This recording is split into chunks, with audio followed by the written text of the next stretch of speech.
Oke, assalamualaikum warahmatullahi wabarakatuh. Selamat datang di channel kesayangan Anda semua, yaitu channel Coro Farm. Yang dimana channel ini membahas tentang budidaya, seputar budidaya ceri mencé ataupun bahasa umumnya itu kecoak batu, ya. Sebelum kita masuk ke dalam isi topik yang saya akan bicarakan, sebelumnya yang belum subscribe silahkan subscribe, atau penonton baru yang belum subscribe silahkan subscribe.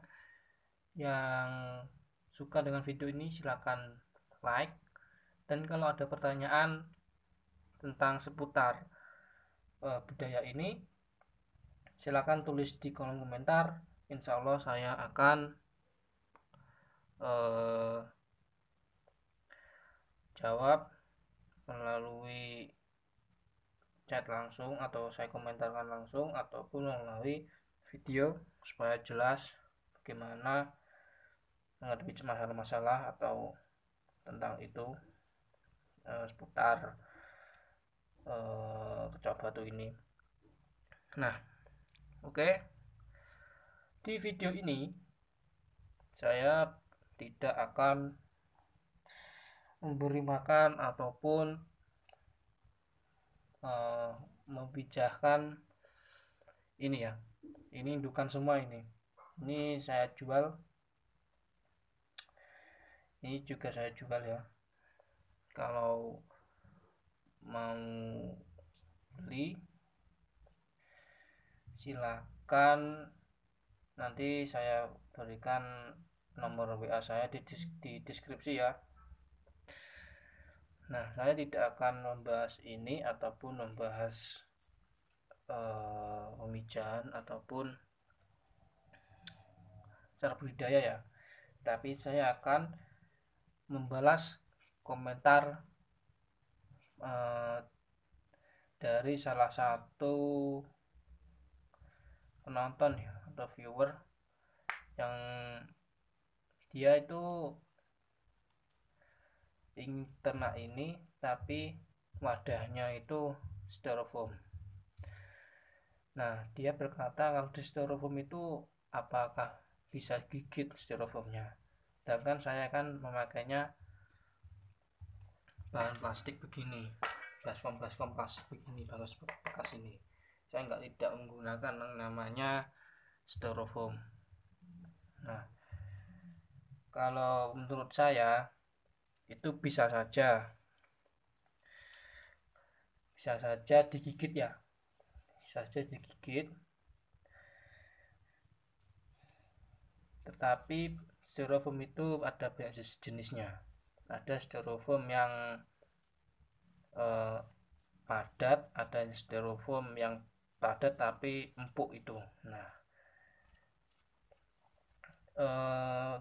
kalau menurut saya yang padat itu lebih bagus karena kan tebal, keras.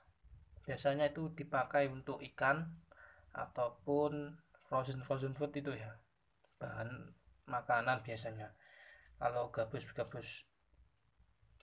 styrofoam yang kecil, yang tip yang yang besar tapi empuk, itu biasanya buat eh, apa ya, makanan ringan kalau nggak salah.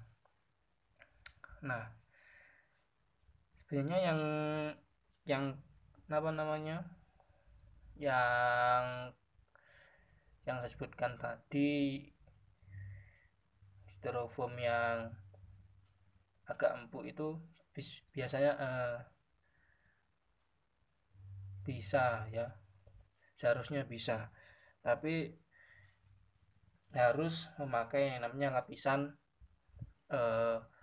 plastik ataupun apa namanya, lakban itu dilapisi di permukaannya styrofoam itu, supaya kedepannya itu ya maksud saya itu enggak digigitin lah, ya enggak bolong.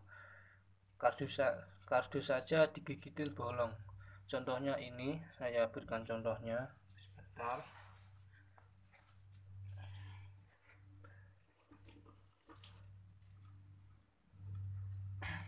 Ini ya, ini bukan saya gunakan, bukan untuk wadah, tapi buat apa namanya, tutup seperti ini ya. Nah, itu kardus ini bisa saja digigit, tetapi kalau ini kita istilahkan styrofoam ini ya, tapi kalau dilapisin yang namanya steel lakban ini nggak mungkin di apa namanya gigit, soalnya ini kan plastik, ini tahan kalau kalau ini dikasih namanya lakban ini. Oke, ini saja baliknya ini digigitin sama itu kecoaknya, tetapi yang di sekitar sini tidak, soalnya saya beri ini namanya lakban. Nah, khusus yang styrofoam yang itu ya, itu harus pakai itu. Kemungkinan besarnya kalau nggak pakai lapisan itu bisa saja digigitin, lama-kelamaan akan jebol ya, akan jebol seperti kardus itu. Kita silakan kardus itu seperti styrofoam lah ya. Tapi kalau yang pakai styrofoam bekas ikan atau bekas frozen food yang apa namanya, tebel-tebel itu, yang keras, itu kemungkinan kalau nggak dilapisin bisa kuat lah, soalnya tebel, lalu kalau digigitin pun pasti tidak akan, efeknya tidak akan seperti yang tipis itu, yang empuk itu. Nah, jadi lebih baiknya yang pakai styrofoam itu yang tebal ataupun eh, yang katakan tadi yang agak empuk, itu sebaiknya dilapisin yang namanya lakban atau plastik ya. Tapi ya saya belum mencoba sih, tapi saya kira-kira seperti itu kalau pakai styrofoam ya. Ataupun nanti saya akan coba, saya teliti lagi pakai styrofoam itu, kalau perbandingan yang pakai yang keras atau yang empuk itu tadi, yang dipakai bekas ikan ataupun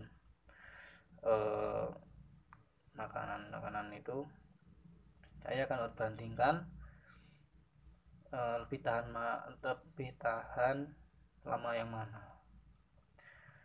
Nanti saya akan buatkan videonya ya. Ya guys, oke, terima kasih ya yang komentar tadi, yang ini saya jawab, jawab dengan apa namanya, kemampuan saya, dan saya mungkin bisa mengira-ngira gitu ya. Saya belum pernah mencoba, tapi saya yang berikan itu mungkin bisa Anda coba ya, bagaimana kalau memakai styrofoam. Tapi menurut saya sarannya aja pakai yang namanya plastik ya, plastik baskom ataupun terpal nanti dibikin kayak kolam begitu, nanti kayak kasih media itu bisa nanti dimasukkan indukan seperti ini. Oke, mungkin dari sini saja ya videonya. Kalau kurang jelas